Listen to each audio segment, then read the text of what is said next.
Bueno, xa queda un pouco que decir, que xa dixeron moito os meus compañeros. Eu só quería dar as gracias non só por estos meses en Mateo, sino pola ilusión que nos transmitistes nesta última fase, na que a verdade é que chegamos cansados, é moi difícil compaxinar outro emprego e facer cine.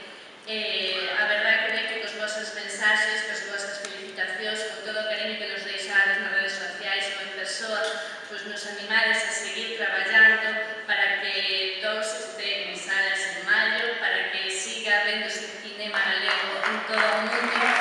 e tamén